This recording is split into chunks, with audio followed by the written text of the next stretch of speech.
Presentado por Revista Digital Soy Más Familia. Un saludo cordial a todos. Qué gusto poder compartir estos temas que siempre tienen el objetivo de fortalecer a la familia. En esta ocasión vamos a tratar un tema muy especial. Es un tema complicado, no sé si la palabra será delicada, es un tema sensible, porque vamos a hablar de la educación sexual de los hijos. Y cuando somos padres de familia, realmente nos enfrentamos a un verdadero reto al tratar este tema. Para ello hemos invitado a una profesional experta en el tema. Ella es Diana Díaz. Diana es, voy a hablar un poquito de su currículum, a pesar de que ya sabemos que en nuestros podcasts lo que más nos interesa es la persona, es el ser humano. Pero necesitamos hablarles un poquito de su currículum para que ella nos comparta estos temas sobre sexualidad.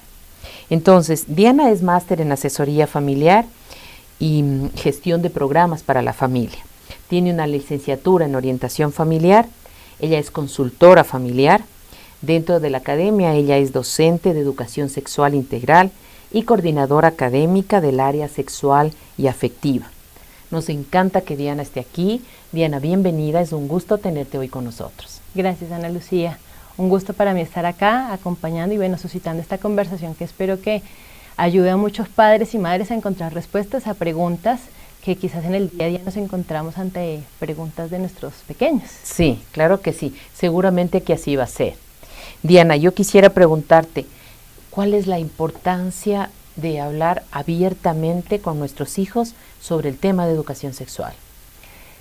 Bueno, Ana Lu, primero creo que conviene preguntarnos antes de la importancia de hablar abiertamente sobre temas de educación sexual, ¿qué entendemos por educación sexual? Perfecto, adelante. ¿Qué es la educación sexual?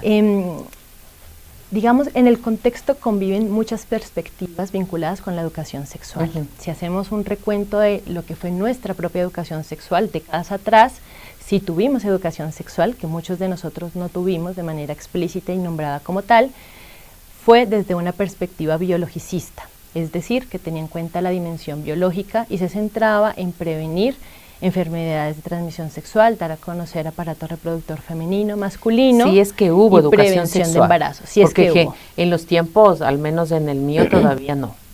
Ya. O en mi caso, en la clase de biología, hubo un espacio en donde se hizo mucho énfasis en cómo no quedar embarazadas. Ya. En cómo no contagiarnos de una ITS. Ajá. Y en comprender cómo funcionaba el aparato reproductor. Ya. ¿No? Okay. Creo que se centraba mucho en esa dimensión corporal, biológica. Ya.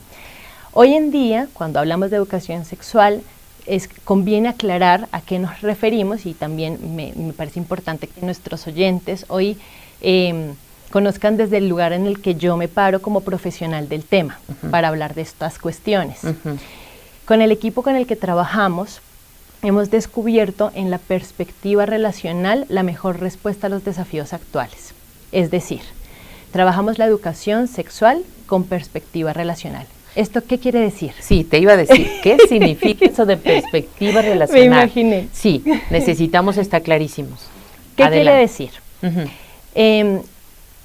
La evidencia científica nos muestra que las relaciones, la manera en cómo yo me relaciono con quienes me rodean y cómo construyo las relaciones más significativas en mi historia personal, uh-huh, contribuye a la calidad de vida que tengo, a lograr esa plenitud del proyecto de vida que muchos adolescentes, niños y niñas hoy solamente dibujan. Ajá. A lo largo de la vida se van concretando las ilusiones o vamos sumando desilusiones a nuestra historia, ajá, personal. Ajá. Y eso afecta íntimamente, o sea, la calidad de mis relaciones afecta profundamente mi historia personal. Esto nos lo dice la evidencia científica, mucho, ajá, se ha estudiado en este ámbito y encontramos en la educación sexual el espacio concreto para responder a esa necesidad de prepararnos para vivir relaciones lo más plenas posibles que nos hagan bien, ajá, y que les hagan bien a quienes nos rodeamos, que no nos jueguen en contra sino a favor. Claro que sí. No solamente desde el ámbito biológico, que por supuesto se contempla, ¿no? O sea, se necesita saber cómo funciona nuestro cuerpo, por supuesto se necesita saber de enfermedades de transmisión sexual, pero eso es una pequeña parte, hace parte de, pero no es el todo. El todo de la perspectiva relacional es promover la salud multidimensional. ¿Esto qué quiere decir? no solo nos vamos a preocupar por la salud sexual, sino vamos a hablar de una salud vincular, cómo se configuran las relaciones desde temprana edad y cómo acompañamos a niños, niñas y adolescentes a incorporar en su relación con los demás elementos que, insisto, contribuyan al bien común y también al bien personal. No están contrapuestos, hacen parte del todo. Qué importante tener eso claro. Tenemos también la misión de contribuir a la salud psicoemocional. ¿Cuántas problemáticas a nivel psicoemocional estamos observando hoy en la infancia y la adolescencia? El espacio de educación sexual llama a las familias, a las escuelas, a acompañar estas realidades, prevenirlas, por supuesto, y ayudar para que esta salud psicoemocional, el cómo yo vivo mis emociones, el cómo yo incorporo las experiencias, el cómo yo me preparo para vivir una relación amorosa, que sean elementos que vayan forjando desde la infancia, insisto, que les jueguen a favor cuando ya se ven en la tarea de emprender un proyecto tan importante como es una relación de pareja formal a largo plazo, que noviazgo, matrimonio, familia, ¿no? Qué importante, Diana, perdón que te interrumpa, saber todo esto, porque cuando tú hablas de la educación sexual, y claro, habitualmente creo que la mayoría de personas ha estado acostumbrada a pensar que solamente o es exclusivo de la parte biológica, pero involucra muchísimos aspectos más que son parte de, y eso se refiere a esta perspectiva que tú hablas relacional. En clave de acompañar un proyecto de vida donde las relaciones nos hagan bien, hay que tomar en consideración muchos aspectos. Hablábamos ya de la salud multidimensional, mencioné brevemente la salud vincular, salud psicoemocional, tenemos la salud espiritual y la salud social. Son ámbitos que hacen parte de la persona, su sentido de vida. Son preguntas que los adolescentes se plantean por la etapa que viven, y desde la educación sexual se puede acompañar, porque el cómo yo las relaciones hacen parte de las grandes respuestas que ellos buscan en la adolescencia. Salud social, desde los espacios de educación sexual, en la escuela y desde este ámbito familiar se puede contribuir a cómo me relaciono mejor con el otro. Vivimos en una sociedad que tiende a la polarización, tiende a etiquetarnos en blanco o negro, arriba, abajo. Tenemos que ayudar a que nuestros niños y niñas sepan que estamos todos trabajando por una cultura de encuentro, de paz, de diálogo, y eso se puede trabajar desde los espacios de educación sexual, para que la salud social la podamos trabajar desde fomentar culturas de paz, de diálogo entre los niños, niñas y adolescentes que van a forjar la sociedad del futuro. De ahí su importancia. Por supuesto. De ahí la importancia, porque es importante hablar de educación sexual a los niños. Luego, ¿quién tiene la responsabilidad de educar sexualmente a los hijos? ¿Quién tiene la responsabilidad? Idealmente, a priori se podría responder las familias, ¿no? Las familias tienen la responsabilidad de hacerlo. ¿Qué nos encontramos? Sabemos, ya pusimos como sobre la mesa la importancia de hablar de este tema abiertamente, ¿no? Estamos jugándonos la posibilidad de transmitir a nuestros niños, niñas y adolescentes herramientas concretas para forjar un proyecto de vida donde las relaciones les hagan bien. Eso está en juego. La familia, la responsable. Pero ¿qué nos estamos encontrando, Ana Lu? Las estadísticas nos están diciendo que nos estamos quedando cortos para transmitir estos conocimientos. Hay bullying, hay violencia en las parejas. Un trabajo de investigación que hice fue en violencia en las parejas de novios en adolescentes. Ya se incorporan actitudes que son nocivas para ambas partes, para él y para ella, y son también, digamos, no son exclusivas de un público, sino la evidencia nos está indicando que no estamos resolviendo las necesidades de relacionarnos sanamente entre nosotros y en las relaciones románticas adolescentes. Otras cifras que nos hablan: abuso sexual, siguen sucediendo abusos sexuales,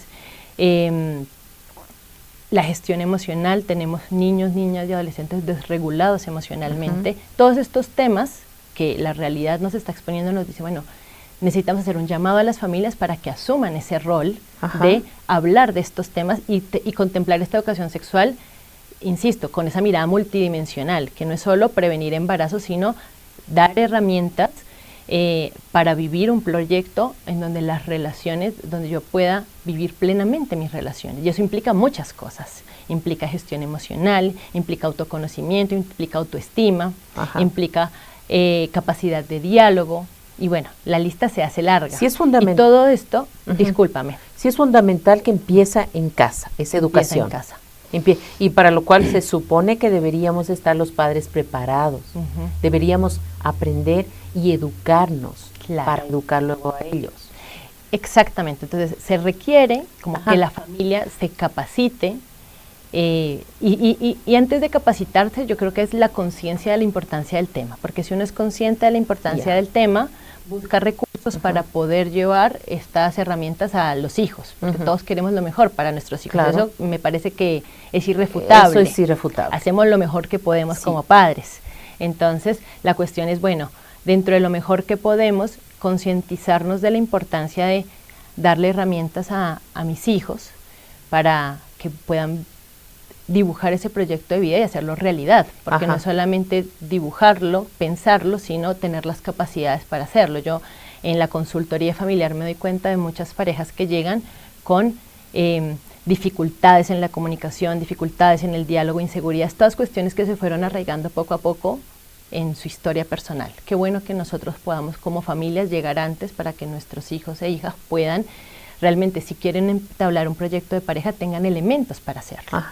Ahora bien, esto es lo ideal, ¿no? Familias conscientes y capacitadas para llevar la educación sexual. Cuando esto no pasa, y ahí es donde entendemos el rol de la escuela acompañando, ¿no? La escuela con espacios curriculares, este modelo también nosotros lo trabajamos mucho en Argentina, en donde hemos trabajado con bastantes instituciones. La educación sexual es ley, son espacios curriculares obligatorios. Bueno, qué bueno que estos espacios curriculares se den de la mano de la familia, se trabaje con las familias, se respeten los idearios familiares y juntos como que remen para el mismo lado, ¿no? Entendiendo lo que está en juego, que no es poca cosa, es el bienestar de nuestros hijos e hijas. Es mucho lo que la misión de la educación sexual. Ahora qué bueno que podamos, escuela y familia, mostrar el horizonte, inspirar, ilusionar. Yo me encuentro cuando nosotros hacemos diagnósticos adolescentes, que se les pregunta a los adolescentes si ellos quisieran encontrar un amor estable que los acompañe, incondicional, y muchos, la mayoría, en distintos públicos de Latinoamérica dicen, efectivamente, claro, yo quiero. Normalmente me atrevería a decir que está sobre la media del 80%. Cuando les preguntamos si creen que eso es posible, baja rotundamente la respuesta. 80% creen que lo desean, lo aspiran, pero baja a un 50%. Esto es como una aproximación muy general, depende si cambian algunos contextos, pero baja cuando dicen, no, pero yo no lo veo posible. ¿Y dicen algunas razones? Sí, vamos más a profundidad del diagnóstico. Por ejemplo, les preguntamos, ¿de quién aprendes o cuáles son los referentes para aprender sobre temas vinculados con la sexualidad y las relaciones de pareja? Las 3 respuestas posibles son series y contenidos digitales, familia y docentes. ¿Cuál es la primera? Las series. Las series y los contenidos digitales. Y los modelos de relaciones que están viendo no son modelos que acompañan a los objetivos educativos de una educación sexual integral con perspectiva relacional. No todos. Entonces nos estamos compitiendo en condiciones desiguales, consumos digitales de 2 horas diarias en adolescentes, por ponerlo bajito, versus diálogos y conversaciones profundas en la familia sobre estos temas, que muchas veces no se dan. Yo diría que la mayoría de veces, bueno, o antes no se daban. Creo que ahora un poquito ha cambiado, tú me dirás, tú eres la experta, pero creo que, no sé, personalmente hablando y como experiencia, creo que ahora se hablan un poquito más. Antes entiendo que eran algo así como una utopía. Cuando a uno lo formaron eran así. Y entonces con lo que tú me estás diciendo, yo estaba por preguntarte, pero creo que la respuesta es obvia. ¿Cuándo se empieza? Desde siempre. Desde siempre. Desde siempre. No sé, desde el vientre materno ya estás, y luego cuando ese niño nace seguramente no es que solo vas a dar el sermón, sino que vas a mostrar tu vida. Exactamente, parte del ejemplo. Y saber que estos temas, no sé, cuando hablamos de educación sexual quizás a priori, no sé, lo primero que viene en una mamá o en un papá que no han estado muy en contacto con el tema puede ser, bueno, ¿cómo le explico a mi hijo que cómo llegan los bebés al mundo? No sé, puede ser la primera pregunta que nos pone frente a un tema evidentemente vinculado con la sexualidad. Bueno, esta pregunta va a llegar, por supuesto, va a llegar muy seguramente viene acompañada, le llega algún hermanito, de algún primo, algún sobrino, algún amiguito que él tuvo, algún hermanito que es la mamá está embarazada. Y efectivamente esta pregunta ya nos obliga a nosotros a pensar cómo respondemos a estas cuestiones, porque nosotros tenemos, no digo en general, pero cuando hablo con padres de familia sobre este tema, piensan que hay que explicar toda la respuesta, dar comas, dar puntos, o sea, como que dicen, ¿yo cómo le voy a responder eso a mi hijo? O sea, como que piensan que se les exige mucho para responder eso. Y en realidad la explicación es más sencilla de lo que pensamos, porque además del ejemplo, de ver cómo surge la vida, de ver cómo se tratan mis papás, de cómo es el entorno familiar, está ya el tema de cómo yo pongo en palabras cuestiones muy concretas. Una explicación simple, una explicación que no apele a las metáforas, que de pronto antes se usaba mucho. Viene la cigüeña. Bueno, no. Parte de la educación sexual es tenemos que explicar con realidad. No tenemos que entrar en detalle, porque es un niño el que nos está preguntando, pero podemos decir concretamente, un bebé se forma con una célula de papá, una célula de mamá, que se unen y forman vida, y se desarrolla en el vientre de mamá. Y un niño, muy seguramente, estoy hablando de niños de 5 años aproximadamente, esta respuesta le es suficiente, y si no le es suficiente va a seguir repreguntando, pero hay que ir por partes. Y de a poco. Y de a poco. Y de a poco, y con naturalidad. Creo que ese es el riesgo más grande y a lo que se enfrentan los padres actualmente. La pregunta es sencilla y claro, y los padres se ven de cuadritos y dicen, ¿y ahora qué le digo? Y posiblemente dice más de lo que debe decir y la respuesta debe ser tan sencilla. No sé si has visto, hay un comercial de un niñito, parece de 5 años, que está en la cocina con su mamá y le pregunta, mamá, él está sentado ahí esperando que su mamá le sirva algo, la mamá cocina, y le pregunta, mamá, ¿qué es virgen? Si has visto el comercial. Y la mamá comienza, no sé qué se inventa, el hecho es que llega tan largo, y después de haberle dicho todo lo que no debió decirle, es una largura, le dice, ¿y por qué me preguntas eso? Porque aquí está aprendiendo a leer esa criatura. Aquí hay un frasco que dice aceite, y después le dice que es extra virgen. Imagínate. Y la mamá ya había develado una respuesta innecesaria. La mamá había develado una respuesta innecesaria. Y cuán importante, por eso es que los padres tenemos que estar, pero formados. Y saber que, o sea, con naturalidad responder, porque esta mamá, este comercial, se nota claramente que la mamá se tensiona, como que se prepara para hablar un gran tema, ¿no? Sí. Y en realidad, ¿cómo se hubiera resuelto? Otro tip muy concreto para las familias. Si la pregunta surge espontáneamente, o sea, si no es evidente, por ejemplo, que la mamá está embarazada y tienen que hablar del tema, sino que la pregunta surge como en este comercial, que es una mamá cocinando, no sabía de qué, y solo le preguntó qué es virgen. Exacto. Repreguntar. ¿Dónde escuchaste esta palabra? Claro. ¿Por qué te surgió? Con tranquilidad, ¿no? Sin escándalo. Y ahí el niño decía, dice aquí en este frasco, posiblemente. Le dice, mi amor, es una condición del aceite, es una calidad del aceite, y se acabó la historia. O sea, repreguntar siempre. Y incluso esto, la repregunta y la respuesta sin escándalo, sino serena, como de, esto con la palabra virgen, nos puede pasar con cualquier palabra que un niño escuche fuera de contexto. Entonces, y cuéntame dónde la escuchaste, corazón. ¿Y tú qué entiendes por esto? También saber los saberes previos. ¿Tú qué entiendes por esto? ¿Qué crees que significa? Y después de dar esta antesala, ya sabremos incluso si el niño estaba expuesto a situaciones, contenidos que no son propios de la edad. Por supuesto. Prevención de abuso sexual. O sea, si los niños nos están trayendo temas que no son esperables para su edad, saber desde dónde los están encontrando. Luego, ¿cuál es el momento adecuado para hablarlo? Como tú dijiste, es como toda la vida. Cualquier momento nos sirve como oportunidad educativa de temas vinculados con la sexualidad, ¿no? Entonces, por ejemplo, cuando yo estoy en la primera, segunda infancia, un tema tan importante como es la regulación emocional, eso es parte de la educación sexual, que muchas de las familias ya lo hacemos. La parte de emociones es algo que se ha venido involucrando mucho más en la educación en los últimos años.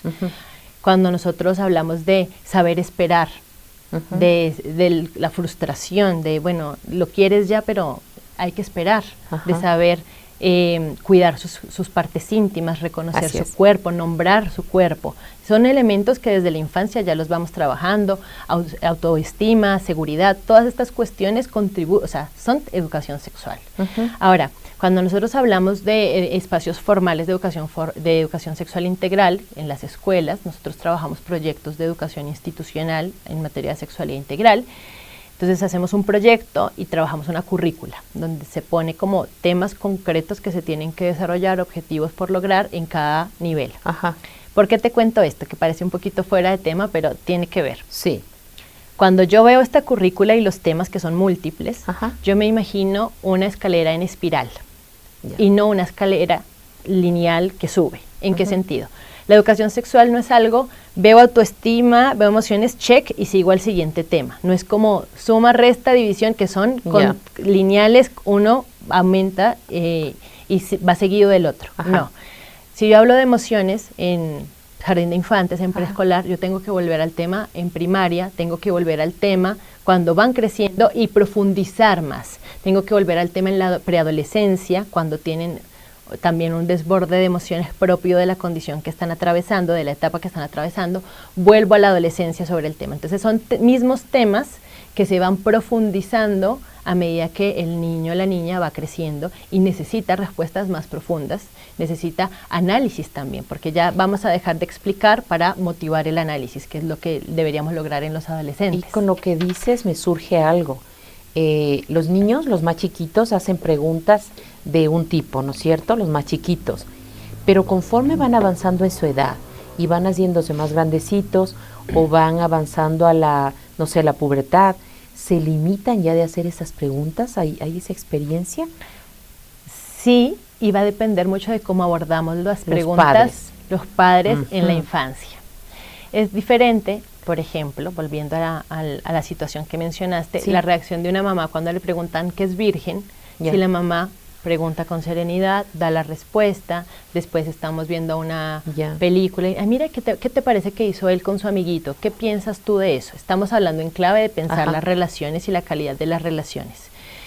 Una situación del colegio, bueno, ¿y qué le pasó a ella? Cuéntame. Entonces estamos trabajando porque salga un poquito de ese mundo interior, que inicialmente es muy poco el contacto del niño con su propio mundo interior. Este mundo interior se va despertando mucho más en la preadolescencia y la adolescencia.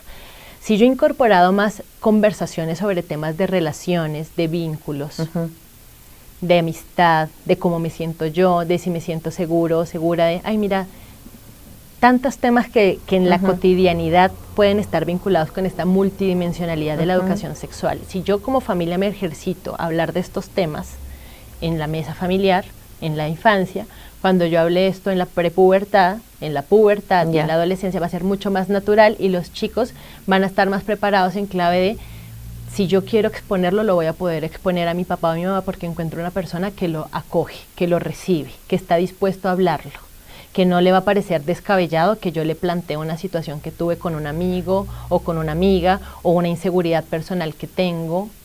De ahí la importancia, y vale recalcar en eso, que esto empieza desde siempre.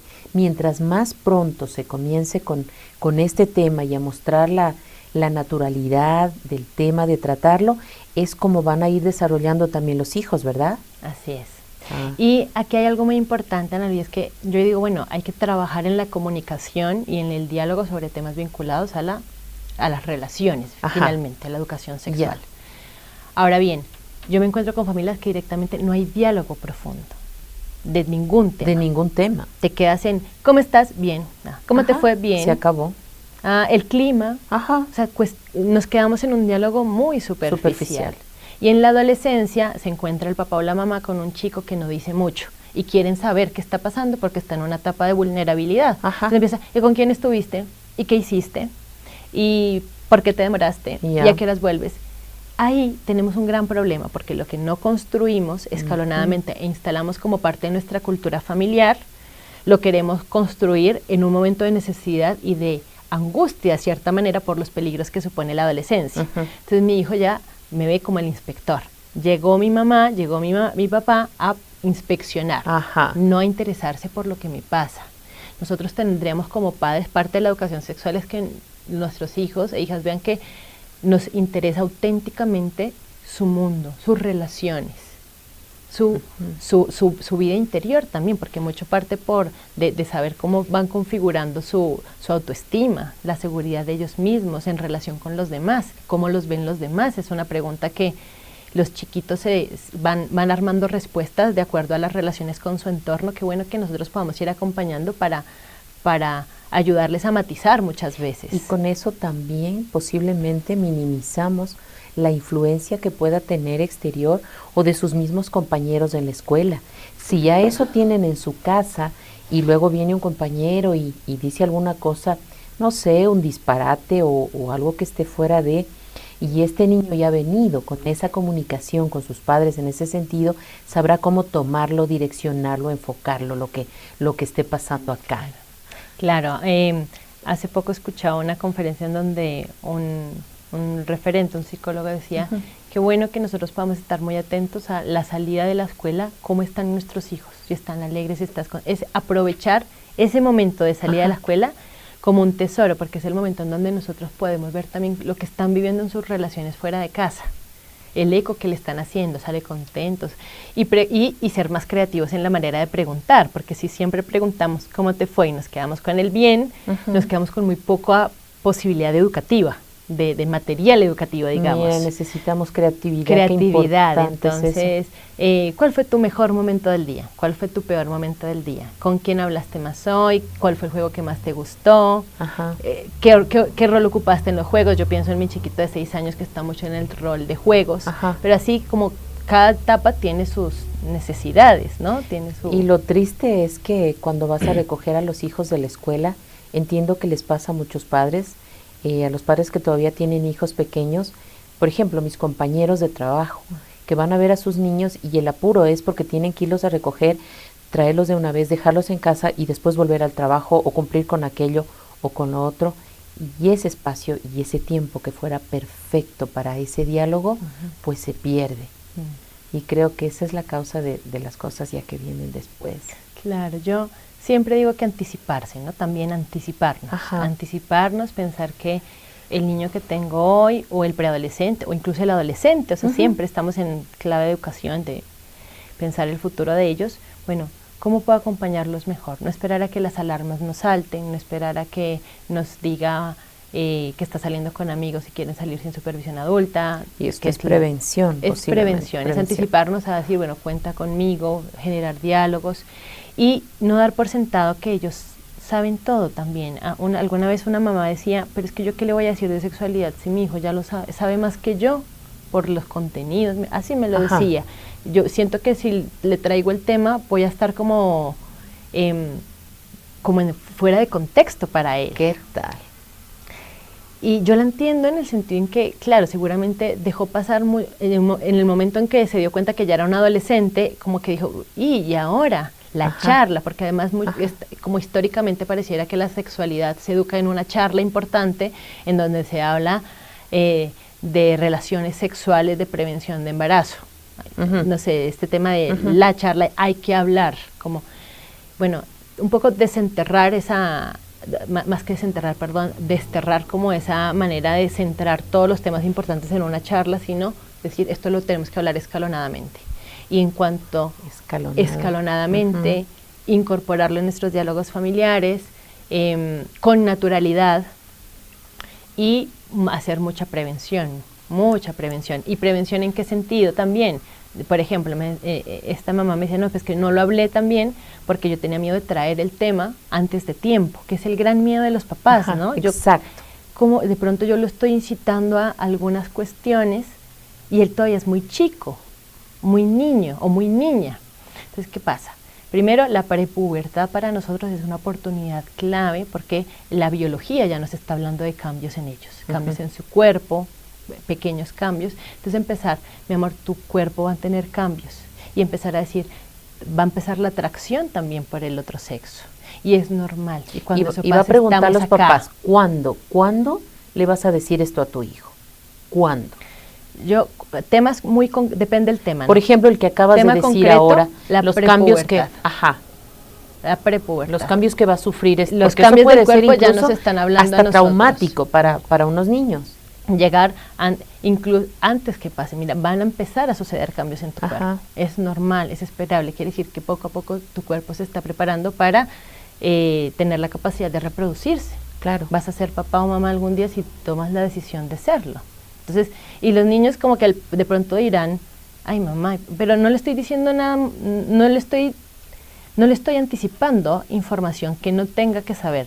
Le estoy acompañando a que sepa que mamá y papá pueden hablar de estos temas.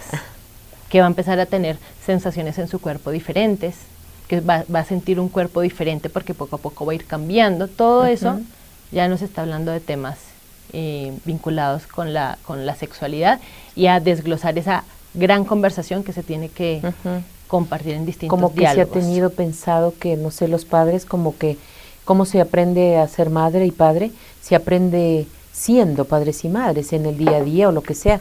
Sin embargo, esto de la educación sexual no es un tema sencillo, es un tema muy sensible, es delicado y tenemos que los padres prepararnos. Yo insisto en ese asunto, creo que no es muy fácil, no es nada sencillo poder hablar con los hijos de este tema. Y cuéntame, Diana, ¿también tiene que ver su carácter? Tú tienes 3 hijos, yo tengo, por ejemplo, tengo 2, el uno muy callado, el otro muy abierto, y al uno le gustaba hablar de estos temas. Claro, yo he sido educadora también, pues, y he tratado, no soy especialista de tu tema, pero el diálogo es fundamental y la comunicación, pero siempre el primero era mucho más callado que el segundo bla, bla, bla, y todo, y el primero con las justas respondía, entonces era para mí mucho más difícil sacarle, y entonces, ¿cómo hacerlo con un niño que tiene ese carácter reservado, que es más tímido, que tampoco hablaría de estos temas? Es muy buena pregunta. Efectivamente hay niños que no preguntan directamente. Diciendo, pues es que mi niño no pregunta. Bueno, nosotros tenemos que traer el tema. ¿Cómo lo podemos traer sin que sientan que es invasivo? Creatividad, insisto, yo apoyo mucho consumir contenidos junto a ellos, me parece importante. ¿En qué sentido? Si vemos la serie que ellos ven, si estamos involucrados, estamos hablando también de preadolescentes, digamos, que todavía hay mucho espacio, todavía estamos haciendo prevención para acompañar más de cerca a la adolescencia. Todavía hay espacio de sentémonos en el sofá todos a ver una serie familiar. Ahí siempre vamos a encontrar elementos que nos ayuden a hablar del tema, sacar temas de relaciones. Es un espacio propicio. Es un espacio propicio, o sea, yo creo, y además ellos, los que no hablan, se van a sentir más cómodos porque no es hablar de mí, sino de lo que yo veo en otros. Y eso les ayuda también de repente a hacer reflexiones sobre sus propias realidades. Hablar de terceros ayuda mucho más a los chicos y a las chicas. Lo mismo pasa con noticias. Ya en el caso de los adolescentes, por ejemplo, un recurso que utilizamos en las clases con los adolescentes es casos concretos, noticias. Le pasó esto a un adolescente, bueno, ¿ustedes qué piensan respecto a eso? Ustedes en su lugar, ¿qué hubieran hecho? ¿Por qué creen que hizo esto o tal? Y generar análisis a partir de casos, de situaciones externas, que terminan iluminando las propias preguntas y realidades. Claro, pero es a partir de eso que están viendo y es ese momento junto que hay que aprovechar. Mira, quería saber, ¿cuáles son, digamos, no sé, como desafíos, como retos que los padres se enfrentan en este tipo en esta educación de sus hijos en la sexualidad? Yo creo que el primer desafío, ha surgido espontáneamente en la conversación previa, es prepararse, ¿no? O sea, el comunicador del equipo con quienes trabajamos estos temas siempre dice que no hay preguntas difíciles, sino respuestas que no hemos pensado. Bueno, la invitación primera será a los padres y bueno, ¿cuáles son las respuestas que no hemos pensado? ¿Qué temas nos incomodarían hablar con nuestros hijos a futuro? Para que pensemos cómo podemos hacer terreno para hablarlos hoy, si tengo hijos infantes, si tengo hijos adolescentes también, nunca es tarde, ¿no? Entonces, ¿qué puedo hacer yo para conectar mejor con las necesidades de mi hijo adolescente? Desafío. Porque esto viene acompañado otro desafío que es lo que te mencionaba de la gran cantidad de contenidos digitales a los que nuestros hijos están expuestos. Te decía, cuando hablamos de quién aprenden más, o de a quién, las fuentes de información son las series y los contenidos digitales en primer lugar. Entonces, ahí tendremos nosotros que trabajar en ese espacio en cómo nosotros ser más protagonistas para hablar de estos temas y no dejarlo a las búsquedas en línea. antes de repente nosotros decíamos, bueno, pero nosotros no tuvimos educación sexual y, digamos, no fue tan grave, podría pensarse. Claro, nosotros venimos de una vida infantil y adolescente en donde la tecnología no estaba tan incorporada como hoy. Ahora las respuestas las tienen al alcance de un clic. Entonces, no responder nosotros activamente a las inquietudes vinculadas con sexualidad y relaciones de nuestros hijos los deja expuestos a pornografía y a contenidos poco educativos. Ese es el gran punto, porque lo que les dicen las series y lo que les dicen los contenidos digitales no tienen el objetivo educativo que tú como mamá, yo como mamá... Y no podemos tapar el sol con un dedo y decir esto no van a ver ni van a tener acceso. De hecho, las estadísticas de consumo de pornografía son alarmantes en menores de edad. Y desde muy chiquititos. Muy chiquititos, porque muchos se topan con pornografía sin buscarla. Porque si no sé el significado de una palabra, la busco, lo que me va a aparecer, los buscadores también tiene que ver mucho con la educación digital de la familia, pero la industria pornográfica invierte mucho para que figuren las búsquedas. Entonces, los controles contra menores de edad tampoco, si tú dices que eres mayor de edad, lo haces con un clic y sigues. Y pueden ofrecerte cualquier cosa. Mira, por el tiempo... a mí me encantaría tener otro espacio contigo. De hecho, creo que sí vamos a hacer un siguiente espacio de este tema, porque es realmente importante tratar eso, y para los padres cuán difícil se hace. Me acordé ahorita de lo que te quería preguntar, y es un ejemplo último que, no sé, siempre cuando yo iba a hacer esto me decían unos papás más jóvenes, pregúntale si es bueno el que cuando están chiquititos los hijos se puedan bañar con los padres o se puedan ver los hijitos desnudos a sus papás. Esa es la pregunta que me hicieron. A ver. ¿Qué recomienda la experta? Así como general, yo recomiendo que se trabaje el cuidado de la intimidad desde la infancia. Entonces, el cuidado de la intimidad es mi cuerpo, y evitar estos espacios en donde se bañan varias personas en la familia. Y más que todo a partir de los 2, 3 años, cuando ya empiezan a surgir las inquietudes, niño, niña, yo recomiendo no. ¿Qué pasa? También hay muchas realidades familiares. Hay familias que lo hacen por practicidad, hay familias que lo hacen por dinámica, dinámica familiar. Hay familias, me acuerdo una mamá me preguntaba esto también, me decía, es que mis hijos, tengo 2 hijos, un niño y una niña, y disfrutan mucho el momento del baño.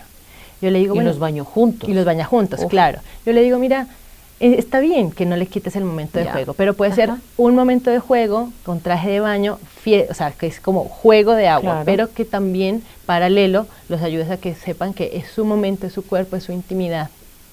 Y es cuidado de su intimidad, porque esto también nos sienta las bases para que a medida que van creciendo sepan que su cuerpo, ¿cómo te diría? Que tienen que protegerlo de personas externas. También uno dice, bueno, pero es que es la familia. Es la familia. Sí, eso suelen decir. Pero esto es muy cruel, pero el abuso sexual muchas veces surge en el ámbito familiar. Así es.